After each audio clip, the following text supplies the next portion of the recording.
Are you ready? Ready when you are, Maestro. I'm ready. Right, okay. And YouTube voice. Hello, everyone. Welcome to UnCapt Gamer, the podcast today. Happy New Year. Well, yeah, it'll be Happy New Year when we release this. And Merry Christmas and Happy Holidays and all that. And today, of course, as always, we are joined by the wonderful Philip and Dale. I don't know whether they're on the right side, but yeah, there we go. So, yeah, what have we been up to over the Christmas period? Well, the most monumental thing I did was give myself a massive hangover on Boxing Day. Love it. So achievements unlocked. The typical Boxing Day hangover. Yeah, I had a bit of one Christmas Day. We went out Christmas Eve. It took me 10 o'clock, 11 o'clock, I think, to get out of bed, to crawl downstairs and make myself that first cuppa of the day, get myself ready. Too much eggnog. It's always about the first cuppa and the hangover. Oh, yeah. It's the one that saves you. Make or break. Oh, yeah, definitely. Yeah, a bit of the same for me, to be fair. Yeah, lots of food. Lots of food. All I've done is these 2 weeks is eat. Yeah, eat. Yeah. We had Christmas dinner on Saturday. The seconds of Christmas dinner Sunday, and then what day was it? Monday, 20. Yeah, we had chicken, and then I had like a what are they called? Tomahawk steak yesterday. Then, which was about 47 ounces. It's just like it was a full boy. Let's just say that a big boy. I was a big boy. I couldn't lay down in bed without it hurting. So yeah. And the hangover didn't help.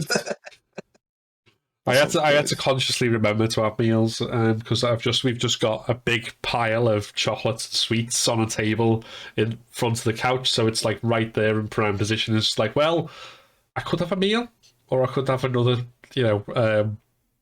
whiskey round. too. And well, there's that. But no, I finished the bottle on Christmas Day, so I couldn't do that. But another load of refreshers. Lollipops and all these other stuff. Refreshers, man. I love refreshers.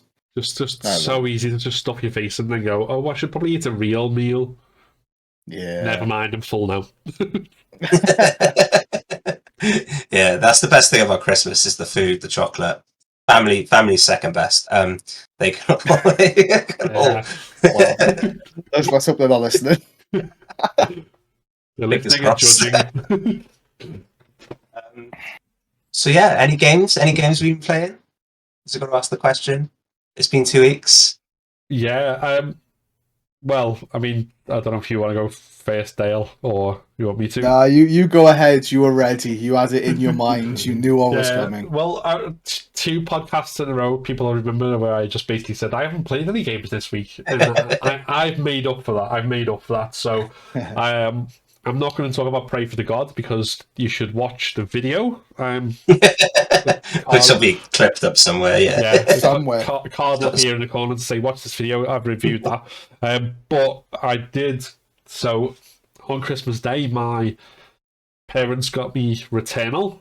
So that was the game which saw me through my whiskey session, which is extremely good. And I never thought I'd be as into a game which is based on like just completely resetting back to the start every time you die, but it's intriguing. I like it's basically a 3D third person roguelite or roguelike. One of them. It's rogue.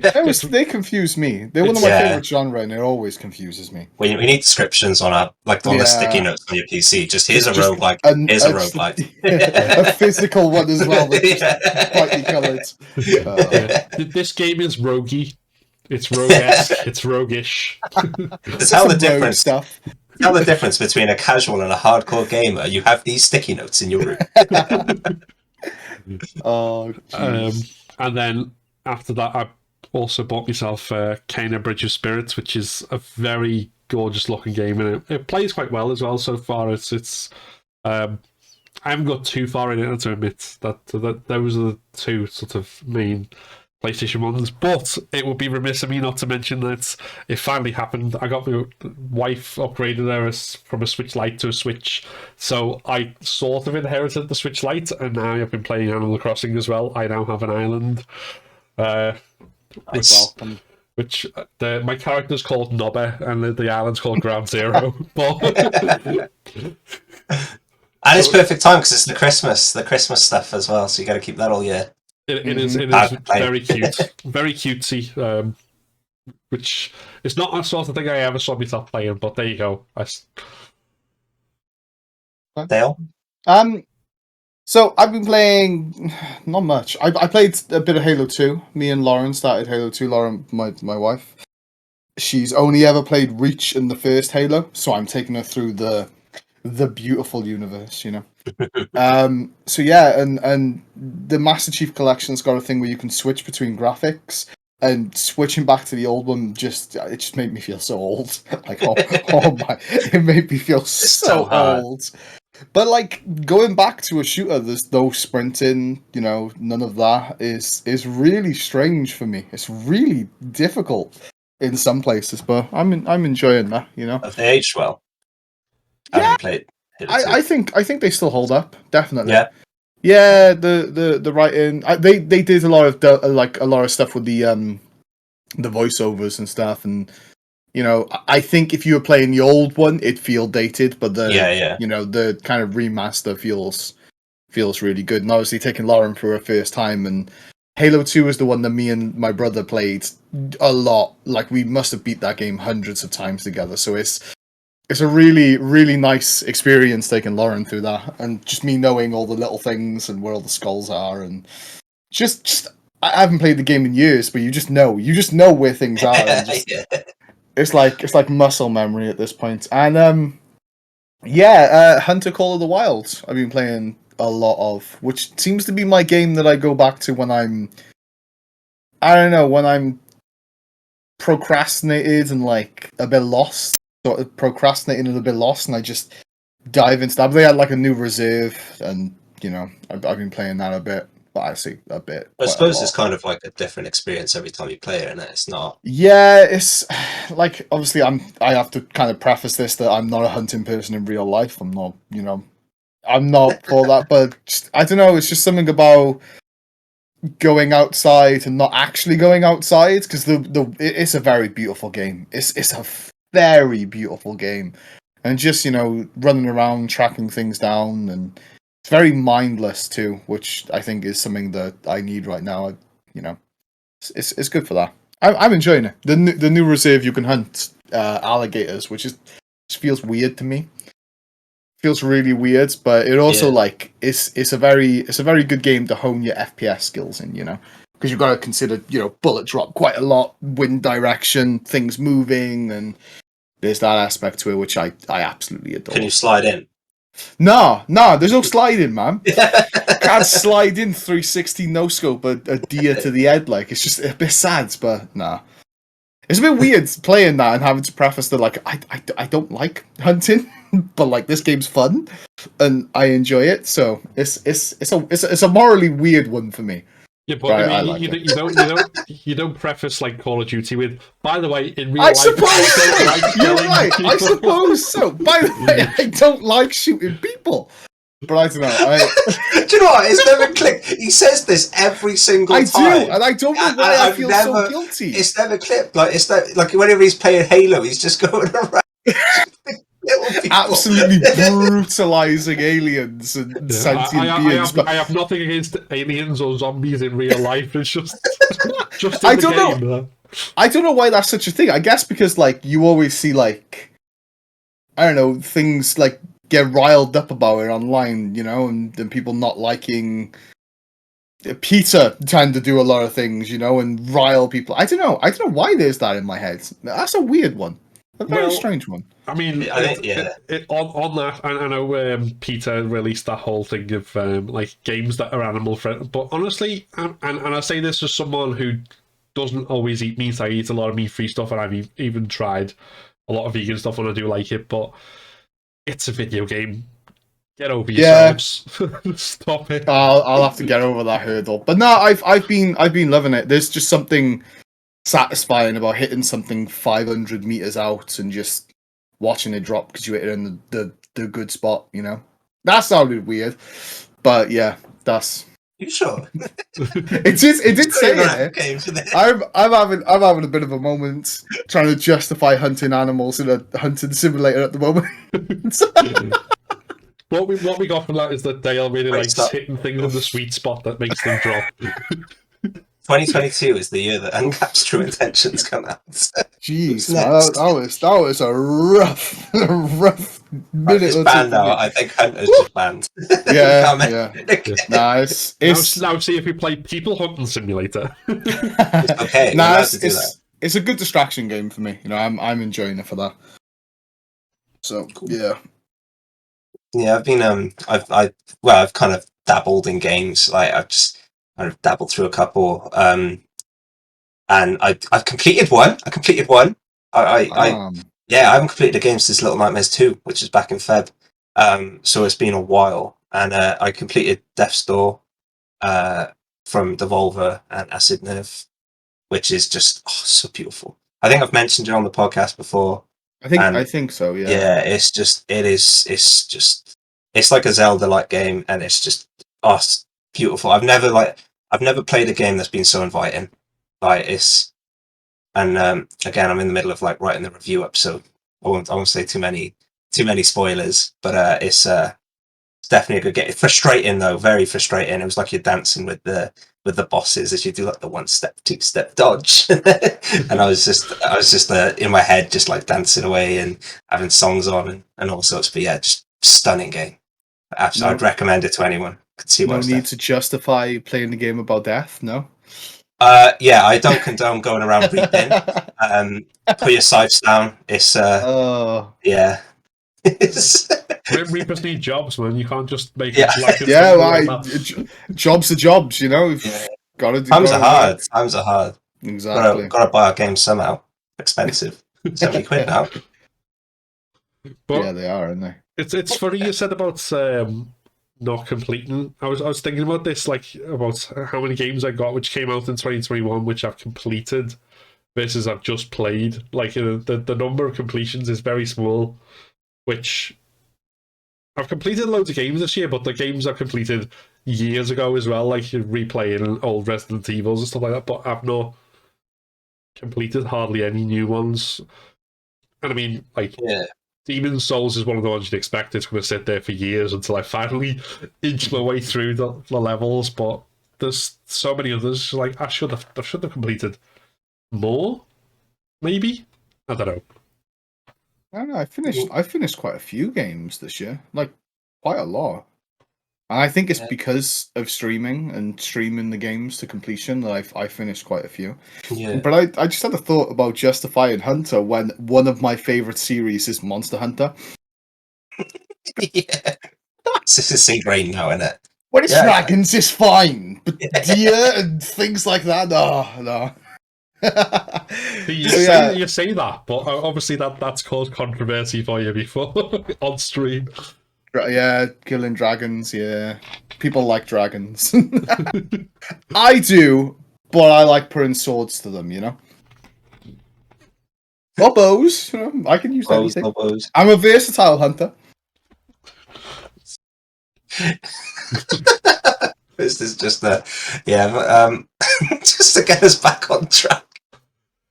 Lloyd's like, let's move away from hunting. Quickly, I've been playing Inscription as well. That's I don't condone card games at all. They're awful. You shouldn't play. I started something. Oh no.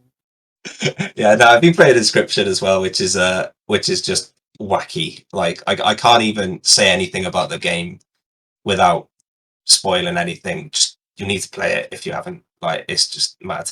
I've heard a couple of people say that's like they should have been. Did that win Indie Game of the Year, or was it beaten? It lost out to Kana, didn't it, at the actual Game Awards? But it won the actual one of the Game of the Year awards, but from someone else. Like the full Game Award, not even Indie Game of the Year. But it is incredible, and like for me, it's like it kind of explains what you can do in indie games and like the freedom that you have and stuff. And it's such a whack. I haven't even completed it, but like it's just mad. It just keeps turning, and it's like it's always another turn, like another twist ready to happen and stuff. And it's insane. But I can't say too much because you kind of have to spoil it to like say why it's so good. Does it kind of fit into like Slay the Spire, that kind? Because I've not seen much on it, to be fair. And then when you're talking about like roguelite, like card builder games, that's the one that I go to straight away. Is build. You can see, Slay the yeah, Spire. you can see the influence. Mm? Yeah. But yeah. Yeah, I can't even say anything. I don't know why I brought it up. I don't want to spoil it for anyone. Just go play it. Be on sale soon. Go play it. Hopefully it comes to Games Pass. So yeah, should we I think we've kind of explained what we've got for Christmas. Did you get anything for Christmas Day? Any special games? Game? No, not gaming. No. Did I get anything around gaming? I don't think I did. It was a boxer, smelly, heavy Christmas, which I appreciate. You know, got to appreciate some boxers, some socks. You know, some Boxes. smellies. You didn't get anything as a game, but you got something to game in. If they're comfier to game in, yeah, you got your boxes. Oh, you mean yeah, no, that makes sense. Yeah, yeah. I was like, wait, did I get a chair or something?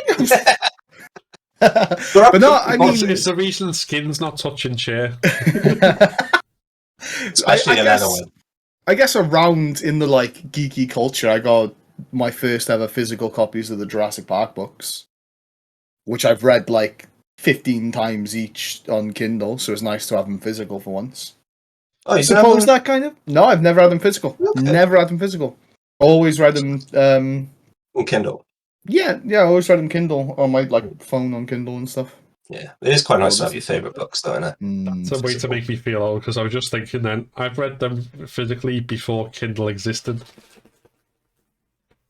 I think I had I don't know where they've gone though since I've moved house. Yeah, I mean I've read them physical before, but it's always been loaned from library and stuff. Yeah, you know. Yeah. Okay. Remember those days? The good old days of the library. Good old days of the Going library. after school. Yeah. They had those weird like number things on the spine to show where they went and stuff. And so you knew they were never pages yours. And yeah. Writing in them even. Did you get anything else, Phil? I mean, I got obviously the usual sort of things with smellies and underwear and stuff, but I think in terms of gaming paraphernalia, other than games themselves and some wireless headphones which I can't quite get to work yet, I got any Resident Evil fans might appreciate the stars shield. Oh, it's very shiny on the camera. That's bright, yeah. Very shiny. The special Raccoon Police Department Special Tactics and Rescue Service. I guess you don't condone shooting zombies. Before we proceed, if they're about to eat your face, you should definitely shoot them. Just to like take a really strong moral stance on this. Don't let zombies eat your face, kids. What if they're like Shaun of the Dead zombies, and you can have them play video games with you? I mean, there is that, or there's there are zombies like that, and there's zombies in that. What was that film where the zombie played by that kid from Skins, and he sort of becomes more conscious, and then he becomes human again after he falls in love? Something Bodies or Warm Bodies or something like that, right? That's the one, Warm Bodies. Yeah, that's I've never watched it, but yeah. But I'm going to go out on a limb and say that if that kind of zombie, even if it's that kind of zombie, if it's eating your face, that's still a bad thing. Yeah. You need a face to like get through society. It's one of those. You know, it might be too much government imposition, like, you know, legislating that you have to have a face to do business in the world. But maybe it's one of those things that you should try and keep. Oh, I've opened the can of worms. Oh, jeez. I don't condone using cans of worms for. I'm joking. Yeah. Oh, jeez, man. So obviously we're coming into the new year now as well, 2022. Is there anything big year? We've already got some big ones lined up for early on. Anywhere particularly Is it in particularly or particularly? Particularly. In particular? Particular. Particularly. Do you want Particularly looking forward to it.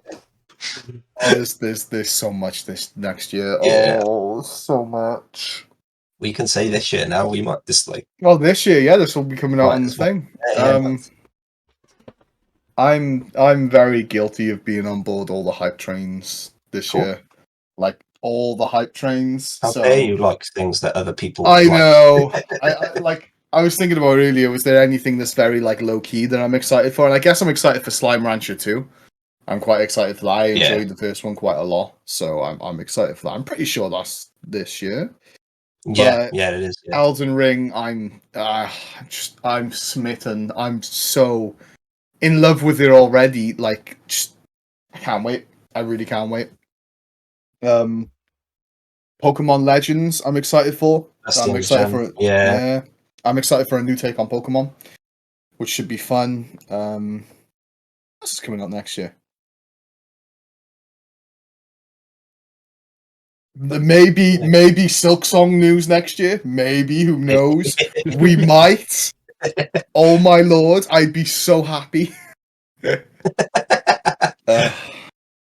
have you seen the new Vault Orb for Pokemon Arceus as well? Yeah, it's like a acorn, right? The acorns that they turn into Yeah. Pokeballs. So That's cool. I'd be cool to see the lore behind that. I think I love this because this is why I'm so excited for Arceus. It's like the difference in the lore and stuff. Yeah.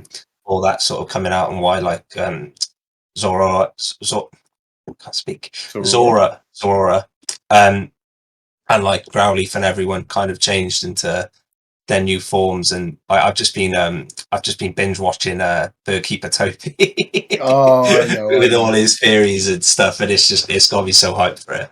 I can't wait. Yeah, it's pretty sick. Like I'm quite excited. I'm just excited for a fresh take on Pokemon. Like Yeah, I played the remakes now, and I'm just I feel like the old cynic that's always just like it's like new series like in the game or new game in the series, and I'm so it's just the same. I'm bored now, you know. And I don't know whether like I can only play in 20 minutes. yeah, I can't play it for I can't, long. no, I don't know whether that's just me at the moment because I'm generally like still kind of struggling. Like the most I played it straight is like 4 hours, and I think in between there I've like cleaned the house twice and like done a jog. Do you know what I mean? Like I haven't got the attention span to sit down. Do you think Pokemon's boring now? Do you think that's like any series once it gets old enough, once enough entries come in, like it'll run into this problem because you've got, I mean, I'm thinking to again, obviously, like things like Resident Evil. Like one of the big things in that series has always been like every so often they'll change up how they do it, and then people complain and kick off because it's all new and different. Like there was like Resident Evil 5 and 6 were seen as this huge departure, and then 7 and 8 sort of brought it back. But then thinking about it, if you go back to when the first 4 games were out, the big complaint was that these are all very at the time was these are all very samey. So when before they changed anything, everyone was like, "Oh, it's always the same thing. It's always the same." And then as soon as they change it, they go, "But this is the classic. This is how it's supposed to be done." And then they start making games that go back to that classic era and stuff. So I think there's a degree to which you can't win with that. So yeah, I think Assassin's Creed have done it quite well. Yeah, because like, so when they changed over to Origins, like it was good, but it kind of tried to keep that like assassin-y sort of thing in there. But then with Odyssey, they completely removed it. It was just a hack and slash, like open world sort of thing. And then I think with Valhalla, they tried to focus more on the stealth again, and you can see that. And like, so I think the fact that they like obviously tried to do something different, but then it kind of went too far left field. Do you know what I mean? Yeah. And then and then they kind of brought it back, and I think that because like Valhalla was decent, and I think it's a lot better than Odyssey personally. But I think Valhalla is one of the only ones from that kind of. I suppose we can call them a trilogy, can we? Yeah, The new games. It's the only one that I think I'm interested in going back and trying again. Yeah, because like You know, I think the whole like British thing helps in it because now with the new DLC you can go into like Ireland and stuff. So I'm quite excited to see all that and see how that There's all more plays out. DLC coming out for that soon as well, isn't there? Like, because Yeah. and it You go looks Paris. it looks huge because I think they brought out the Paris one and the Ireland one, and then Oh, they're bringing out like a Ragnarok one as well, like Oh like yeah, with yeah, the yeah. part where you play as Odin and do all that side of things, Hmm. and that's apparently enormous as far as like I think that it's like 30 quid for the thing from what I've seen of it, so it seems like it's like almost a game in its own right. So do you like that? Do you like DLC that's practically a game? If that makes sense. I think it depends what it is. Like, Yeah. I think there's ways to do that really well, so it feels like you're basically getting a sequel without having to buy you're still in the same game and playing more of it. And then there's ways that can be done really badly and just drag it out to Yeah. the point where it feels tedious. Yeah. I think the best for me was Iceborne with Monster Hunter World. Mm. Because that was just I loved Iceborne. I love World. World's probably gonna go down as one of my favorite games of all time. And Iceborne just added to it. And obviously Monster Hunter understand that, and they're doing it again with scale breaks, sun break, Sunrise or something. something of the sun Dunno. that's in the sky. I keep forgetting the name of it. And Gonna be the moon break or something. I've now, watched innit? so many trailers on it and so many theories on it. I keep forgetting the names to it. But yeah, it's interesting. I kind of wish more games would do it. I think I think it's good. again going back to Odyssey, I think they handled theirs because it was just so much. There was like 9 altogether because they had like 3 chapters that were then split into 3, and it felt like, Mm. and it was like you've got to do this in this time frame before the next one comes out, and it was just like, and I think after the Persia one, I just kind of just went there, not interested now. It gets a bit overwhelming if they do it, but it's where I feel a bit sorry for Sims players.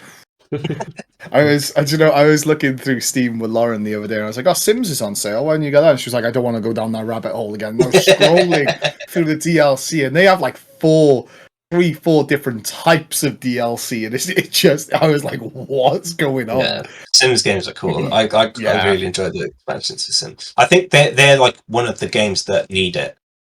Though. Yeah, it's easy to build off those games, Yeah, and it's easy to But still, as I feel sorry for anyone that's trying to get into The Sims to figure out what's going on, who's what, what's why, and why's why.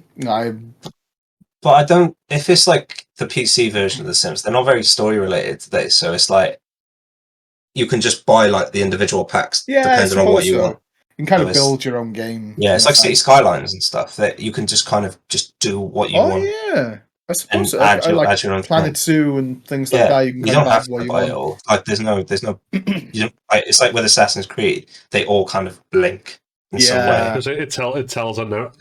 A narrative, over but the. I think I think that's probably where with a game like Sims, if there's lots to do, like there's lots of little random things, then it's good because that's the kind of type of game it is. Whereas, I mean, already with the base game of Valhalla, I'm never going to complete it as in like 100% to get the go for thing because I generally don't do that with open world games because there's so much utter garbage in there, which is just go and find this like random piece of gold, which is in this tiny haystack in the middle of nowhere in every single one of the 73, counties or whatever nonsense. And then if you add on to that, I mean, if you're one of those people who is a completionist, like that's your thing, then God help you with that sort of game when they add DLC. Because each DLC has got more of the same as well. So it's like, I'll play all the story bits. I'm not doing all those extra bits. Sorry, it's just not happening. And they always add a new map. Yeah, new map, it comes with new collectibles then, don't it? Yeah. I think one of my favorite, what could have been one of my favorite games of the year was weighed down by that, funny enough, was Spider-Man. Mm. It's obviously an older game now, but that just drained me so much with the collectibles. And they're not hard to do, but I'm a player that needs something to keep me engaged constantly 100% of the time, because otherwise I'm lost. But Spider-Man is turned into the epitome of that for me. I did platinum Spider-Man, but that was getting all the crowns and all the districts was emotionally Something else. exhausted. Needed a week off work. Yeah, I think. Sorry, I being think too busy being Spider-Man. yeah, I think if Spider-Man 2, that's not got a release date yet. I'll say that's still kind of in the ether. But I think Yeah. if that takes more of a lead from Miles Morales, and how they do that, I think that'd be better because it didn't. I mean, it was a shorter game in terms of the story and stuff, but it didn't feel quite as arduous to do the side stuff and the collectible stuff in Miles as it did with the same size map, obviously, and everything. But it was the whole. I think the thing that I didn't like about it is the collectibles weren't optional. It had that moment where it was like, okay, stop, go do some collectibles, and then we'll carry on with the story. It's like, oh, just let me beat up someone. I just let me fight someone cool, and yeah. Maybe I'll make it a goal this year to beat a big game, 100% and collect the collectibles, and I can say I've done it. I can now moan about it constantly. You ain't got time to play anything else then, though. Oh, I know, jeez. Something so linear. hard. Pick something that's not open world to do that. That's my advice. I think that's why I'm kind of excited to play Guardians of the Galaxy. It's just because that's quite linear. And I just want a game to hold my hand and take me with you. Just be like, come on then, let's go this way. I'll be like, here's the action. Come with me. Come on. Yeah, come on. Here's some combat. Yeah. Do you want to go beat someone up? I think that's one of the things. Like, there's obviously February is the month when things start coming out, like from then onwards and things. But to kind of hold my hand through January.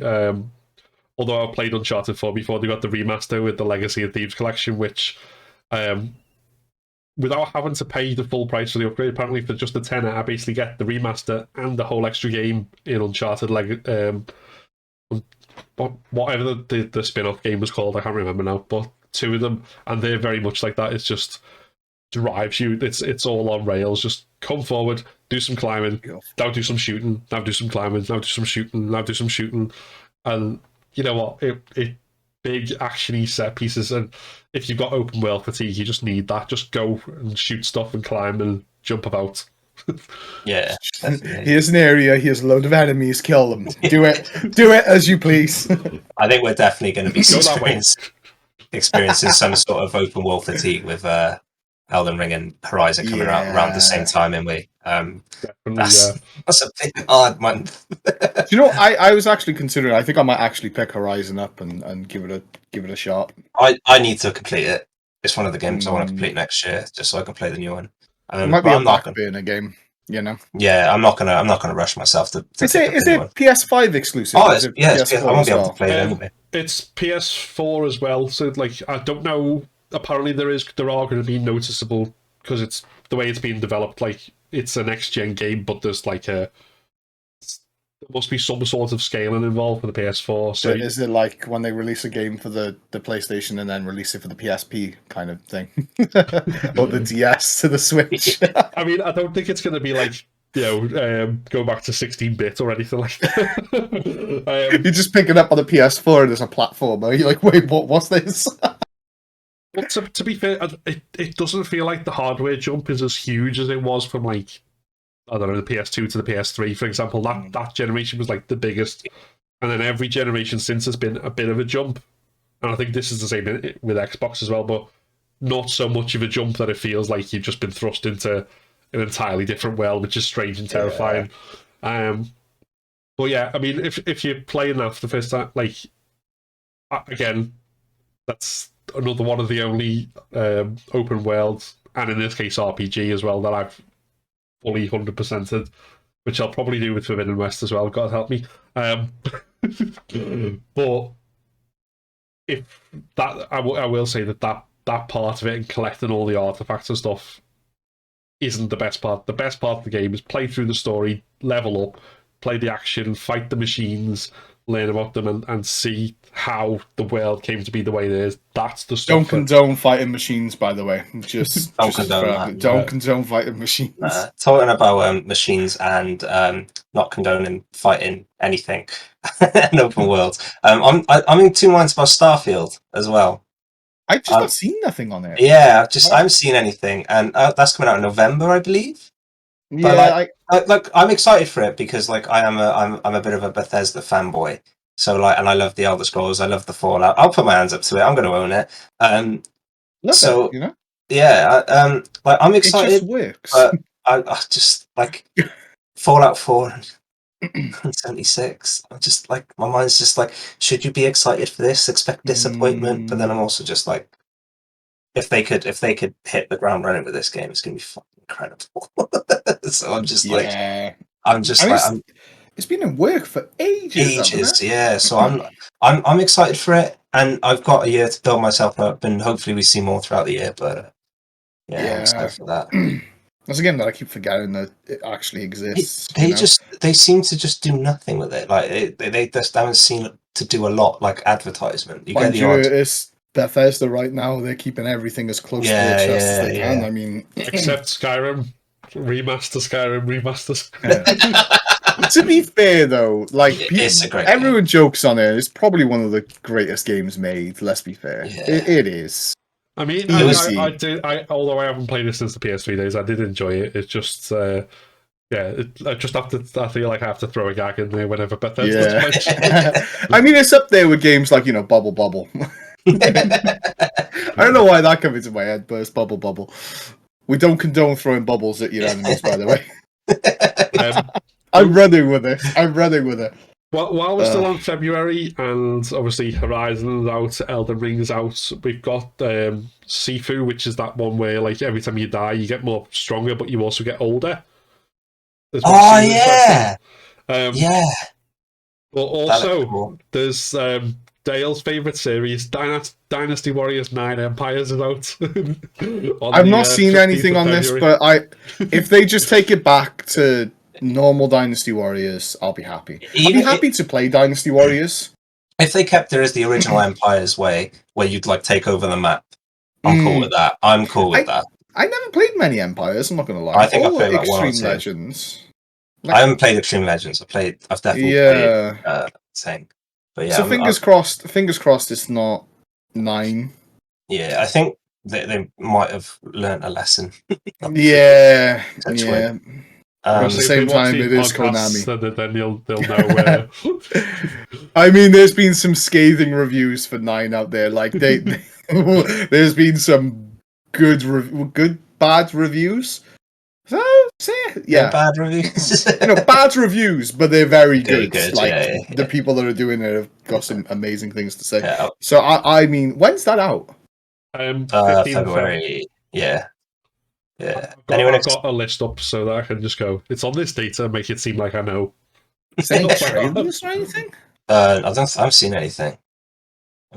Oh, it's only on PS. Oh no, wait, no, it's on everything. I just read something wrong.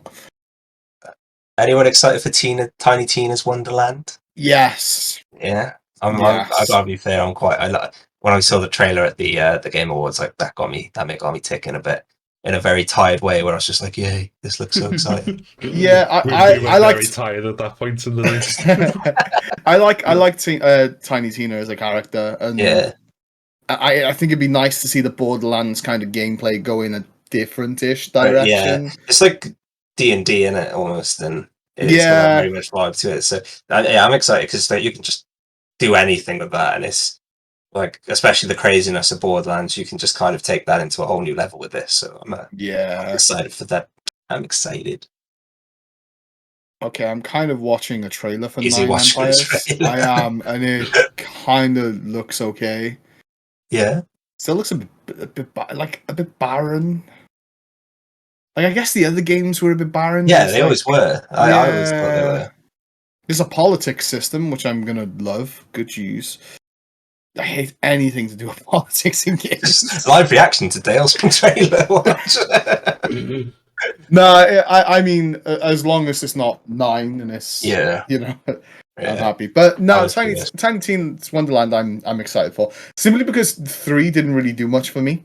No, I haven't played them yet. It didn't really feel like much had changed, but it was a long time since I played 3, so I'm not sure if that statement kind of holds up. But I think 2 impacted quite a lot of us with how good it was, with Butt Stallion and all that jazz.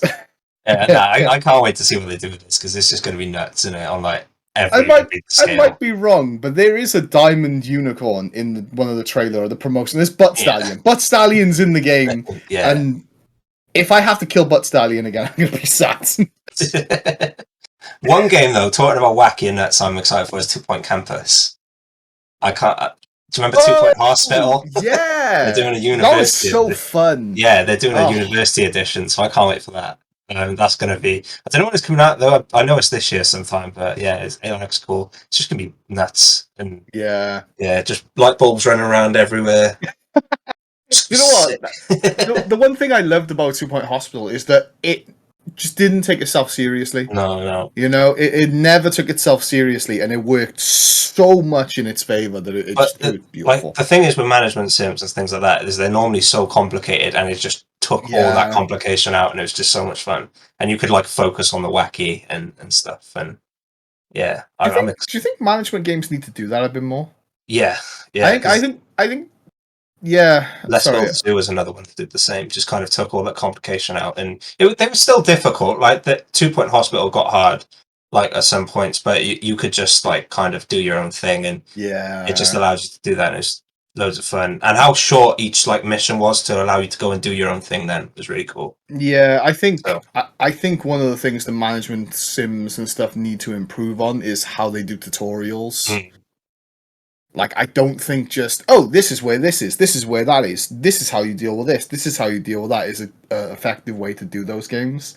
You know, because, like, you need hundreds and hundreds of hours in there to know what's going on in most games. Oh, yeah. And it's so intimidating to get into them. Yeah. Like, it's really Planet intimidating. Zoo, like, I love Planet Zoo, but the thought of going back and starting a new zoo now, it's terrifying, like, and the tutorial crashed. The tutorial crashed for me.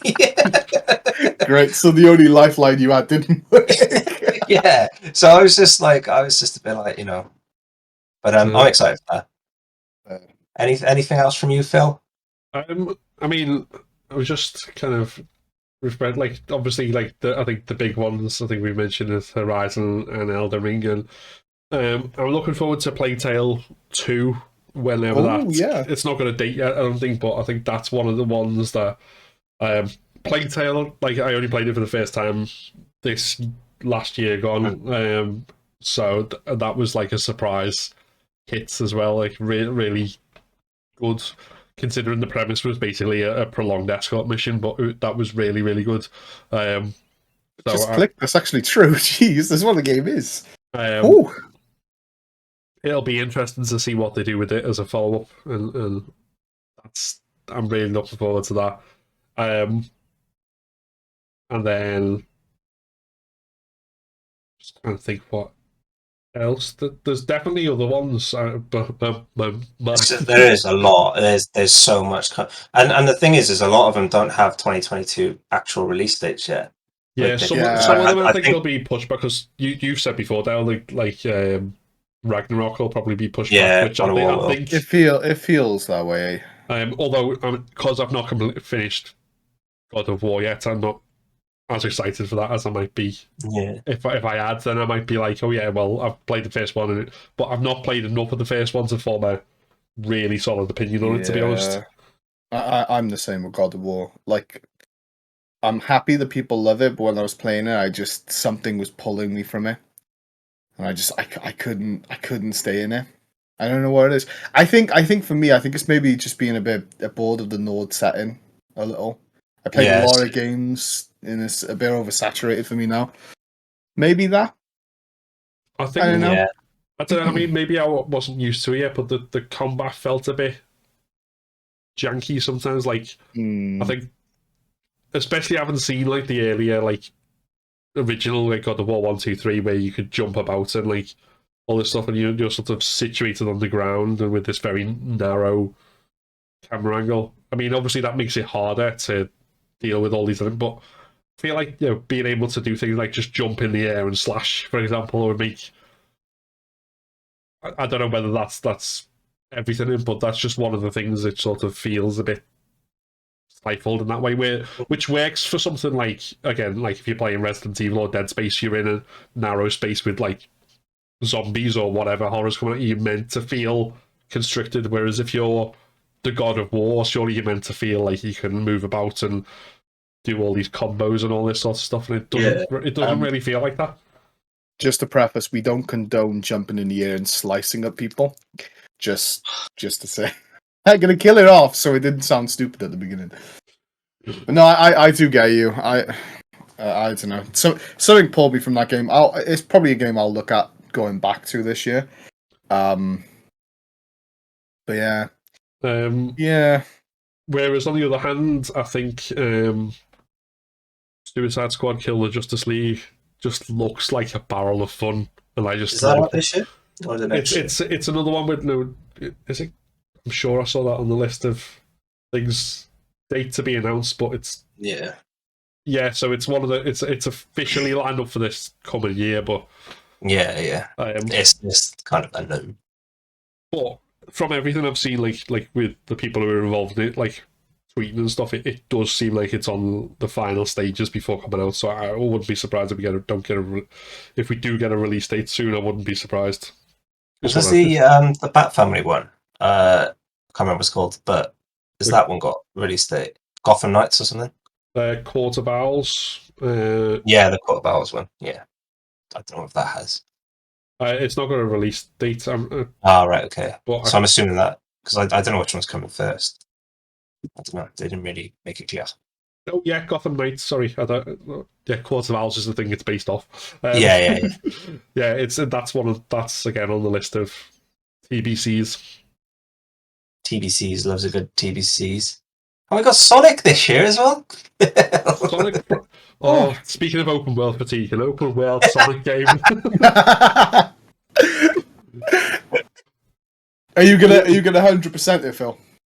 He's gonna have to, isn't it? It's a Sonic fanboy. He's gonna have to. Even if you don't, taking the t-shirt if you don't, Lloyd's gonna buy a Sonic figure, put it in the background, and he will be the Sonic fanboy. I think I've got one somewhere. I've got one in the background actually somewhere. We can't see because your thing's blurred. Yeah, I know. I don't know where it is. I mean, the last Sonic game I genuinely 100%. Hey, gotta go fast. The last Sonic game I genuinely 100%ed was Sonic 3 and Knuckles, and we've discussed that in previous podcasts. Transformer thing. Yeah, because once it goes 3D, that's where it started to not be as good. Sonic Mania 2, that's what we want. Announce Sonic Mania 2. Yeah. I think this brings us into our next bit.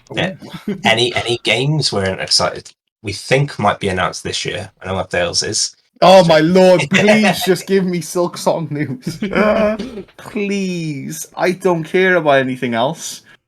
Dale May, I really don't. May wants to know about Silk Song.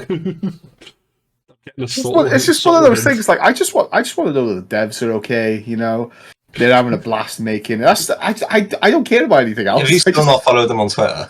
Yeah, I do, but I'm saying that to preface the fact that I just want news. Tell me when it's coming out, please, please. Oh, sorry. That's my rant then.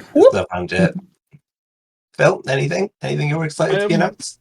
So I think there's a couple of things in terms of stuff that there's stuff that we know is going to come out at some point, but we don't know whether it's going to be this. So when The Last of Us 2 came out in 2019, 2020, whatever year it was first pandemic year one. That was it.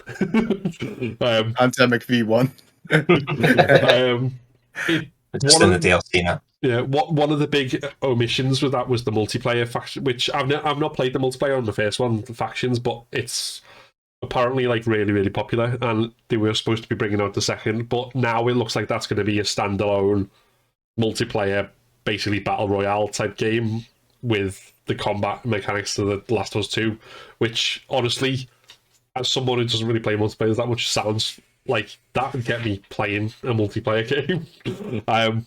So that's something that I think would be quite good to hear some news of, because they all but confirmed that they're making that. They just haven't given a release date yet. So the impression I got was it was basically too big to bundle with the original with the game, which is why they had to do it as a separate thing. So yeah, when that'll come out, I don't know, but that'd be good to see an announcement of this year. And then the other stuff is rumors. Like there's rumors going around. It's going to be a Last of Us 1 remake. There's rumors going around of the Resident Evil 4 remake. We know for a fact there's going to be Resident Evil Village DLC because they've said it. But when, where, give us. So that's still waiting on it. No more remakes. Not remakes. Give us something new. I mean, to be honest, I do. But as I think I've said before, if there's going to be a remake in the Resident Evil space, I don't want Resident Evil 4 remake. I don't think we've got a VR remake. If you want to put, apparently that's really really good. Play that on. Get an Oculus. Play Resident Evil 4 remake VR and go and like be Leon and like slap people about the face because you could do that.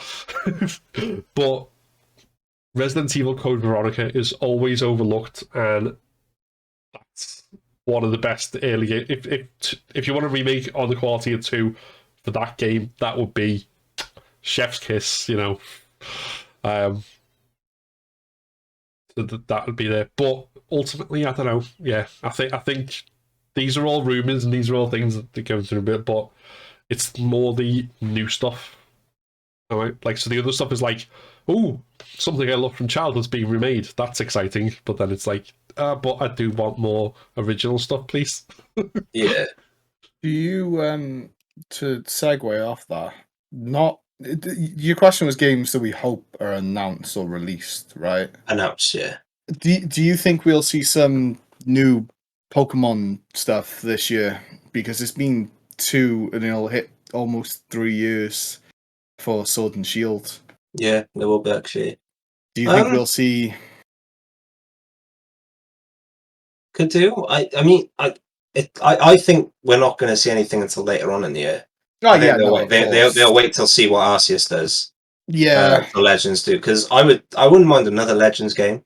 Like if it does well and it is good. The first one. But no, what I'm saying is I wouldn't mind something that did something like that with another. Yeah, no, that's fair. Sorry, Yeah, so, I was just looking through the timelines between how long they released. It's normally like 2 years. So. I don't know. I wouldn't mind something, but then again, I like Diamond and Pearl have just been come out and. Big question is, Phil, when are you going to play Pokemon? A Pokemon? Have you played a Pokemon game? I have probably played a Pokemon game at some point in my life. When are you going to become a Pokemon master of a generation, Phil? When? Never, probably. It's not hard. It's really not hard. They're very easy games. Very easy games. Jeez. Yeah, but you know my MO at the moment is take on something that's so hard it takes me forever to do. So. That's fair. Yeah. That's fair. So when we see in the Dark Souls 1, 2, and 3 playthrough, then a Dark Souls Pokemon. Don't play. Don't. Yeah, that'd be cool. Don't play 2. 2 is not worth your time. When are we seeing Dark Souls 1 and 3? Well, it's Demon Souls and Bloodborne are the ones that I've actually made some progress on. I'm up to the first boss in Bloodborne, and I've defeated the first boss. Boss? Two Demon Souls. So, again, it's one of those ones that I sort of play on the side every now and again, rather than binge, but I will get through them. Funny thing is I'd imagine that all of us are probably going to be streaming Elden Ring, and it'd be interesting that podcast to see our impressions of the game. You know, it's gonna be cool because I'd imagine we're all probably going to be playing it, right? Yeah, I really want to give it a go. I've never played a Souls-like game, so. Oh, yeah. Wait, yeah, I haven't. No. Yeah. And you know me, I've got no coordination whatsoever. You've got no patience. As soon as you start getting wound up, that's it. It's done. It's over. You're not going back to it. You are being called out. I sat through 4 or 5 hours of trying Smaug and Ornstein on stream, and that hurt. That hurt a lot, you know. So I can't wait. It'll be fun. The thing I've found with it is like whenever I've died, I've not died because the enemy has just been ridiculously overpowered, or I've died because I've not managed to parry or dodge at the right time, and it's learning apart. And then, which in most games you get through because there'd be enough checkpoints. It's sort of like nudge you through. I think that's the thing that makes it hard, isn't the? It's just you start back from where your last bonfire or lamp or whatever else, and then. I'm actually very excited now to see Lloyd play through it. Right, I'm gonna have cold them all on one side and never-ending coffee on the other. Energy drinks, chocolate. I'm just gonna have the lot. If you go into Lloyd's stream, it's going to be taking a break almost every other minute. While Lloyd's in the corner punching the wall. This chimney behind me won't be there by the end. You can just imagine you taking a break and going to your break screen, cut back in, there's 3 holes in the wall. Doing my own refurb. It's like, oh, that was there. We were breaking the wall down. No. Do you know what it'll be? My house will be the cleanest you've ever seen it. That's what it'll be. See, I think they should make a special genre of game just for Lloyd where they combine the two, like the. Souls like cleaning game. I was going to say Souls likes and rogue likes. A rogue Souls like. So you've got that sort of thing. You've got like really slow, deliberate actions, but the world slightly shifts and procedurally generates each time, and you start from the beginning. That sounds horrible. Wait, what are we going to call the cleaning Souls-like game? Mop Spawn. Demon Mops. Hetty's the final boss. Mop Souls. Hoover Souls. Souls. That actually sounds metal. But yeah, they'll be either the cleanest house or I'll have a full refurb up here. Don't know. But I don't know. I'm gonna play it. Whether I stream it or not, I don't know if that's a smart idea. Well, I think it's a funny idea. I think it's a hilarious idea. You can be the one who streams it on this channel then, and and I'll get ready with the game for when you flip your table and walk off stream, so I can continue the stream. I'm probably going to punch my desk through. 5 minutes in, a mob hits you out of nowhere. And you say, "What is?" Where did the X button go? I'm. Can I admit something on stream that I don't think I've ever on podcast that I don't think I've ever admitted? So I called out Dark Souls quite a lot for being clunky and not working properly. Until I figured out that it was my right bumper that wasn't working properly on my controller, and that's why it wasn't swinging when I wanted it to swing. So I apologize for that, but I still think it's a bad game. You're awful. Yeah, it's over. It's done. So we'd interrupt this podcast to bring you the latest news that Dale is no longer part of UnCapt. I am not a gamer. Saying that like the game is bad when it's like something on your end that's a fault. I know, it's the most gamer thing you can do. To be fair, like yeah.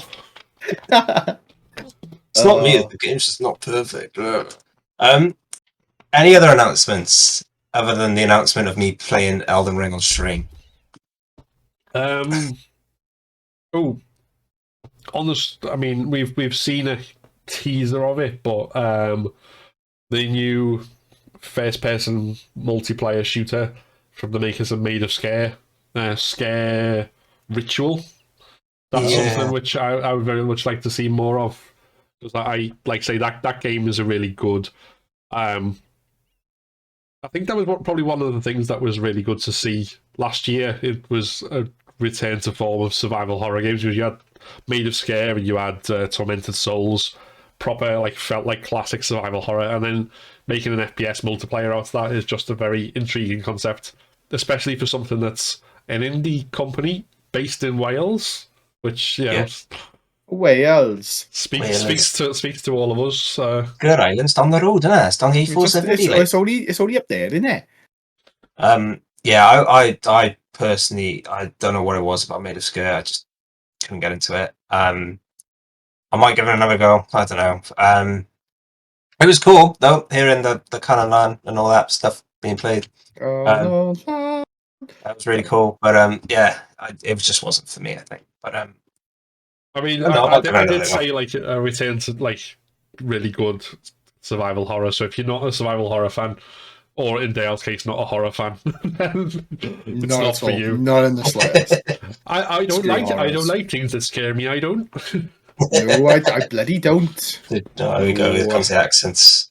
I Um, can't keep going. So, anything else? Anything else? I don't think so. I mean, No? for me, I guess just a bit more Monster Hunter Rise, Yeah. Scale Break, Sunbreak, Breaker of the Sun, or whatever it's called. News. Oh, apparently I don't know why I clicked on this. This is not something I'm looking forward to or interested in, but it's on the list of things that will supposedly come out next year. Is a simulation game called I Am Jesus Christ. Oh, sick! I want to play it. Yes. Yes, I love stupid games like that. Coming to Oh, PC at some point in 2022. The cover art looks very serious. I don't know whether it's this is not a space for them to try to break. more into. than curiosity got the better of me. I might give it a try. About now. Elder Scrolls 6. Do you think that you could hear anything about that? No? Maybe hear a little bit, but I don't think It won't be anything massive. No. I think with Starfield as well coming out, I don't think it'll be anything huge. I can see him using Starfield hype to generate it into So, Elder Scrolls hype, Because maybe. when you look at when it's coming out, you're looking. That's when all the big announcement events are going to be as well. That's the 11th of the 11th, isn't it again? Yes. Is It's it the 11th of the 11th, yep. Oh, I thought it was They just like- all I've heard is November. I might have just missed that. But, I'm pretty sure anyway. I could be wrong. yeah, so it would because I think you've got the Game Awards next month after that. Then you've got pretty sure the joysticks around that time as well. yeah, You've got a couple of things. That's when we'll say right, and we now have concrete dates for Elder Scrolls 6, Grand Theft Auto 6, Breath of the Wild 2. I thought you were going to say Breath of the Wild 6. Everything's 6. Did you just jump generations? You don't even know. It's just the sequel at this point. Yeah, we haven't got a clue. You don't know whether it's number 2. Anything from Nintendo you're hoping for? What have they got coming out?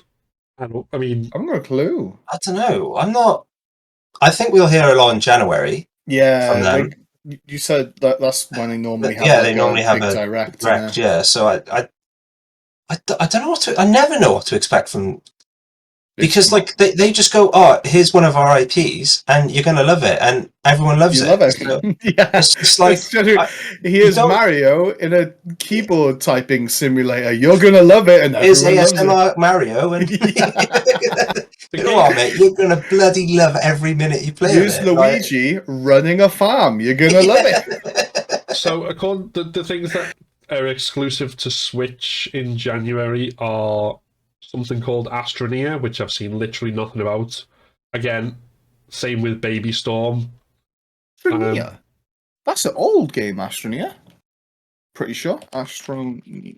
Yeah, that's Might be a remaster or something then that's coming out. Yeah. What else? Oh, yeah, I know Astroneer. We tried that once, didn't we? Triangle Strategy, Chocobo GP, which is Final Fantasy related, isn't it? Rune Factory 5 and 13 Sentinels Aegis Rim. So there are actually a few that are listed as Switch only, just not ones that I've been paying attention to. No, I think Switch goes under the radar a lot for me though. Yeah, it disappears and I play it a little bit, and then It needs more love.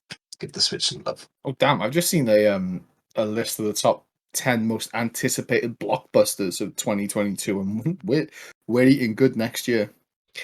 We're eating very good next year.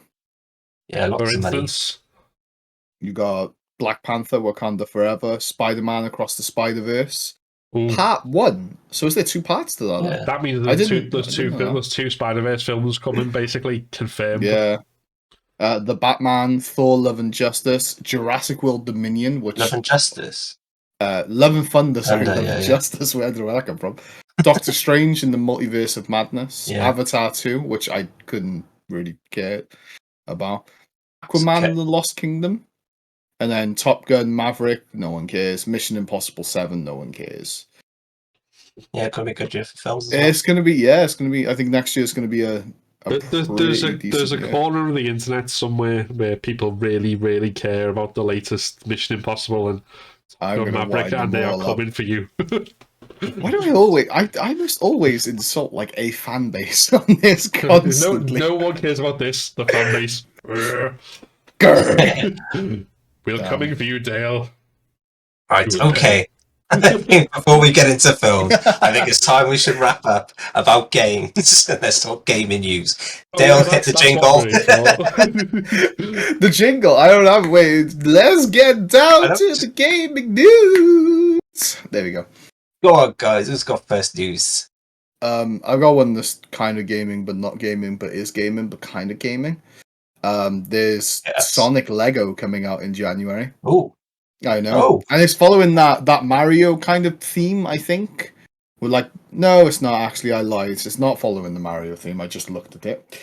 But it's just like big characters. They're opening up with what looks like Green Hills. Yes. Is it Green Hills, isn't it, the first level? First level of 1 is Green Hill, so first level of 2 is Emerald Hill.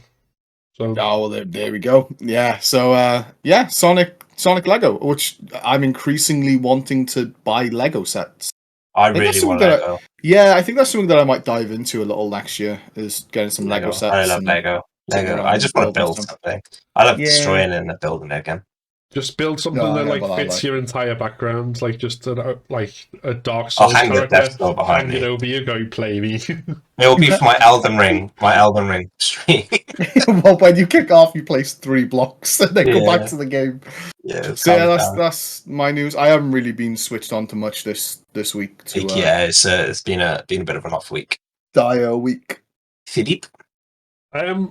So 2 things. The first one, I don't know how much of this is news or it's just a tease, but obviously Hideo Kojima has said that he's working on 2 different video games at the moment with his new studio, which I think the one that everyone is obviously been overhyped for and has been teased at the Game Awards and everything else is the Silent Hills. So whether that's among them, I don't know. We've got no more details than that I'm aware of.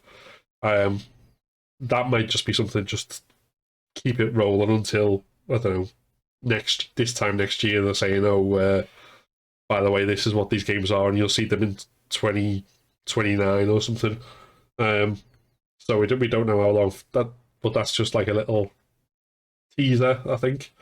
But then the other thing which came up in amongst all the every single news site ever doing that these were our top 8 games of 2021, was that as of January 1st, so as of the day that you are listening to this, if you are listening to it on day 1, and good for you, the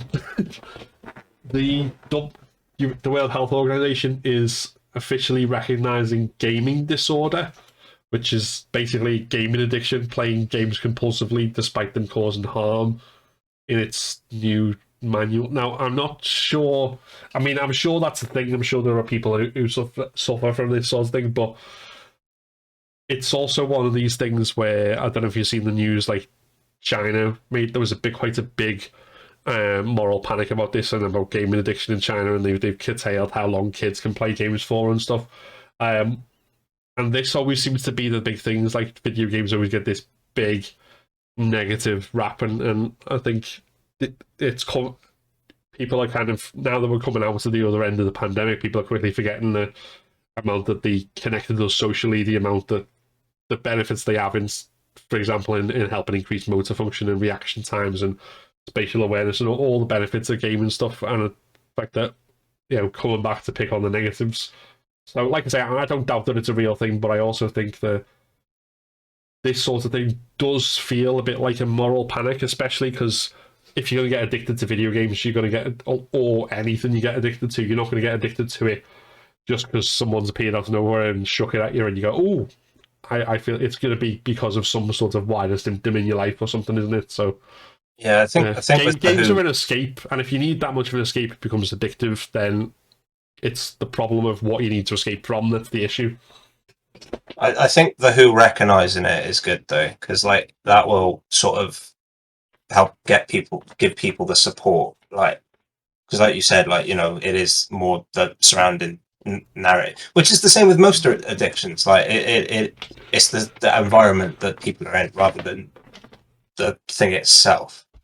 So I'm not taking this as a negative game. I think this is more of a positive step. I think. I thought they already did it because they did. It was gaming. It was called gaming addiction. Now they've just changed it to gaming disorder. Yeah. No, I that was a big part of my my dissertation. Sorry, it was it was something that I did during my undergrad dissertation. Was this? I kind of agree on both sides. I just feel like when it gets like this, it becomes easier for, in quotations, traditional media to kind of weaponize against the gaming industry. Yeah, but it's like the addiction happens everywhere. Like So it's good that it's getting looked into because I'd imagine it can be quite. I think it's very easy just to say someone's lazy and all they want to do is play games. So now that the Who have turned around and gone, hold on, this is actually something you can now go to the doctors and do what you need to do to get your life back on track. So yeah, definitely, I see this as a positive personally. Definitely. I can 100% see the positives of that, like you're saying, and getting people help and stuff like that. I suppose my concern isn't so much with them doing it, is more with how these things get framed by like as Dale said, the media and this whole thing. Because there are obviously gambling is an industry that actively preys on vulnerable people, and it's disgusting. Smoking genuinely does kill you with no actual benefits whatsoever.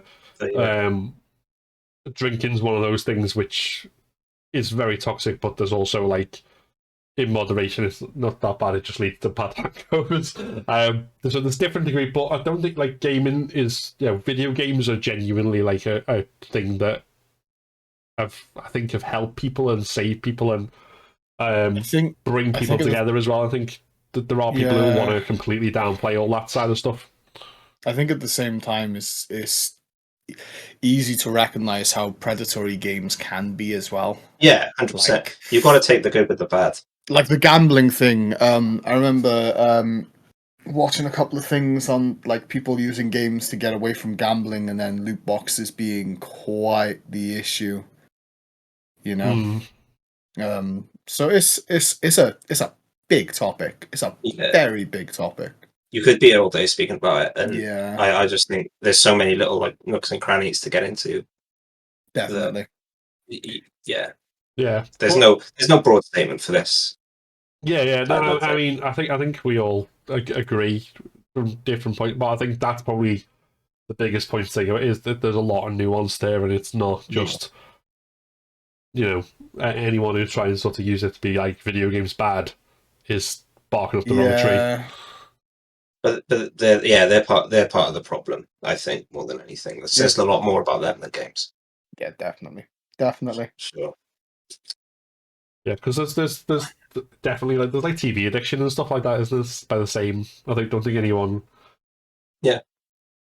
That's one of the things growing up. That always used to get me is people be like, "Oh, well, you go home and play games all day." I said, "Well, you go and watch telly, literally from the moment you sit down to the moment you go bed." Mine's just more interactive and probably much better. Let's be fair. There's another fandom shut down. So I like EastEnders and Corrie and stuff like that. It's pretty decent. It was good. It was a good year this year. Was it actually? I haven't watched it for quite some time. But that's the point, though, isn't it? It's if you come home at the end of a long day and all you have got the energy to do is throw something in the oven and watch Corrie. That's fine. That's because your job working 9 to 5 or whatever for 40 odd years for barely enough to survive has just completely worn you down. So yeah, maybe capitalism's the problem. Oh, we're taking stabs now. Oh, My position is open. Everything bad is capitalism. oh, jeez. Socialism over here.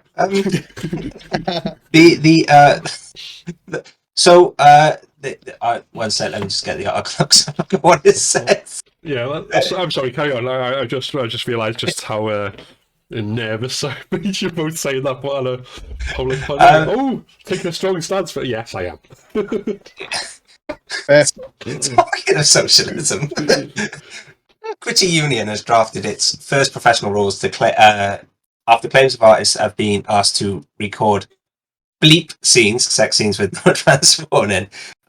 So basically, they've drawn up a list of things to say now that I think this is only UK, that they've got to now pre-warn any artists that if there's any like sex scenes or they've got a list of things to do before they can hire an artist now. So they've got to say what the character is, if they're like sexuality, blah blah blah, all that sort of stuff, just to make sure that the actor is completely aware, because someone was just basically hired and then they were told, we're going to do a sex scene like in the midst, like we're going to voice record a sex scene in the midst of like a group of guys, basically, which is quite strange. I can imagine that being really uncomfortable. Do you know what I mean?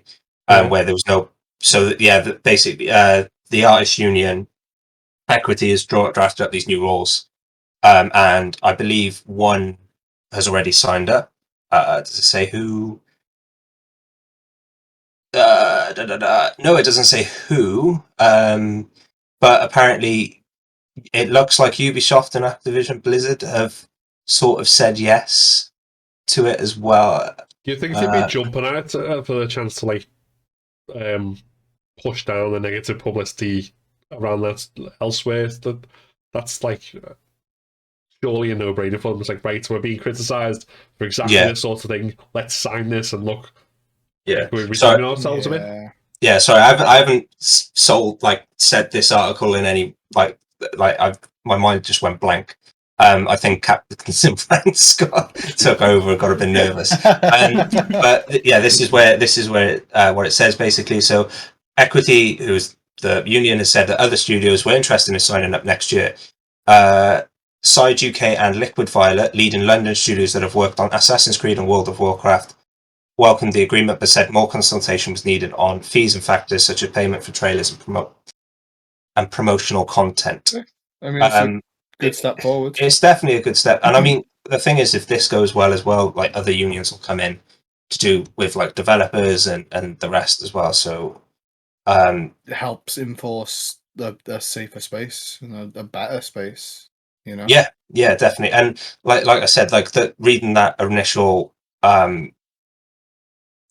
sort of piece from the unnamed artist, like I completely get why that's got to be uncomfortable. Yeah, to be honest, as much as we've talked about the abuses of the game industry and stuff before, and things like, and even with all the stuff like around Activision Blizzard and the sexual harassment, so I genuinely never occurred to me that might be sprung on someone. Oh, by the way, you've signed this contract and you acted, but now you've got to do a sex scene and with no war. Like, I thought they would have had scripts in retrospect, but yeah, same. I thought I thought they would have had scripts and stuff before they were. That's. I mean, obviously that's just another layer of awfulness to add on to the whole thing. Yeah. But I mean, it's a step in the right direction. Let's see if it says anything else. This is that's.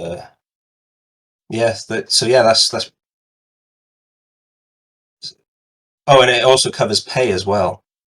Oh, there we go. Yeah, so that's because apparently pay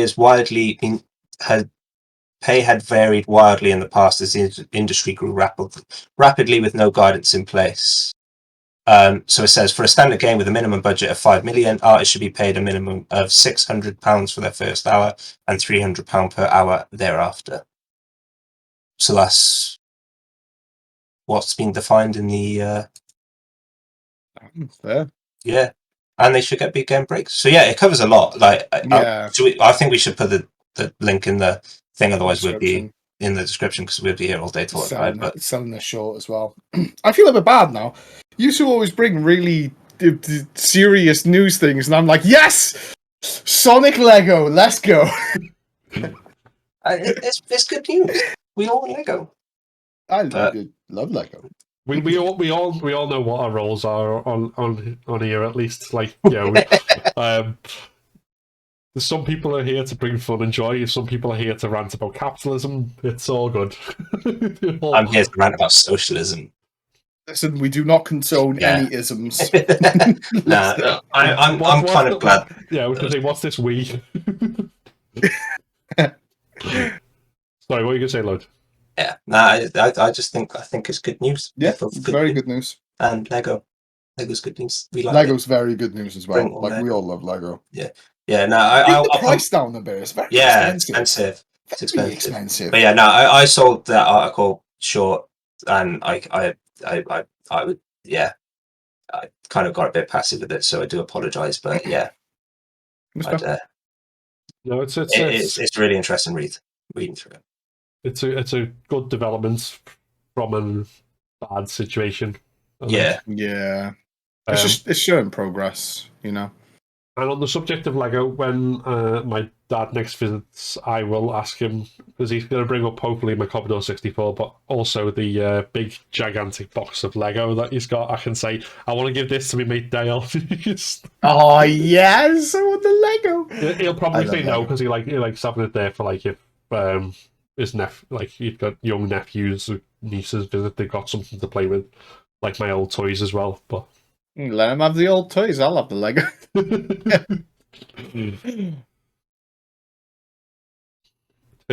We'll end that after we'll start a PO box for where you can donate Lego for Dale. Please, it's expensive. Very expensive Lego. Yeah, my new hobby. one piece a day. By the end of the day, he has a quarter of the Death Star. Yeah, by the end of the year, I can build a little bit of Jabba's palace. Yeah, that was such a good set. It's a cool set, isn't it?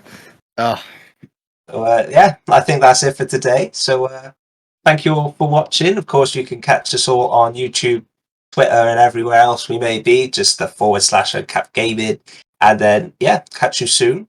And much love. Bye, everyone. Take care. Have a wonderful start to your year. Cheers, everyone. Bye. Bye. Happy New Year.